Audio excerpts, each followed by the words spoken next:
లేదు కనుక కనికరమునే కోరుచున్నాను కానీ బలిని కోరను అనే వాక్య భావం ఏమో ఫస్ట్ అది నేర్చుకోండి. పరిచయులారా, మీరు ఎంత ధర్మశాస్త్ర సంబంధులు అయినప్పటికీ, మీరు ఎంత దేవుని సంబంధాలు అనుకుంటున్నప్పటికీ, మీరు ఎంత వాక్యం తెలుసు అనుకుంటున్నప్పటికీ, మీరు ఎంత బలులు ఇస్తున్నప్పటికీ, కనికరమునే కోరుచున్నాను కానీ బలిని కోరను అనే వాక్య భావం ఏమో సరిగ్గా తెలుసుకొని రండి. అప్పుడు ఏదో ఊరికి వచ్చి అతిశయోక్తి చెందేది కాదు, మేము గొప్పవారం అని చెప్పుకునేది కాదు.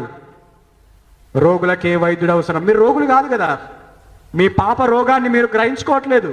దేవుని సంబంధము బలి ఇచ్చే వాళ్ళము, మా పాపాన్ని మేము కడిగేసుకున్న వాళ్ళమని ఎక్కువ పోతున్నారు కదా, గొప్ప చేసుకుంటారు కదా మీ గురించి. నీతిమంతులారా, మీ నీతి అక్కడ కనిపిస్తుంది. పైకి వచ్చిన తర్వాత ఎవడు నీతిమంతుడు ఎవడు పాపి అని తీర్పు తీర్చి ఎవడికి పరలోకము ఎవడికి నిత్య నరకము అనేటప్పుడు అని చెప్పేటప్పుడు మీ నీతి అప్పుడు కనిపిస్తుంది.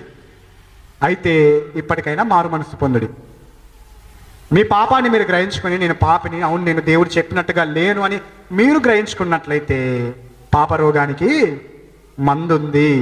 త్వరలో నేను అర్పింపబడబోతున్నాను, ఆ రక్తంలో కడగబడిన వారు నిత్య జీవాన్ని పొందుకుంటారు అనే వార్తను ఆయన అక్కడే తెలియజేస్తున్నాడు. కనికరమునే నేను కోరుచున్నాను కానీ బలిని కోరను అను వాక్య భావం ఏమిటో మీరు వెళ్ళి నేర్చుకోండి.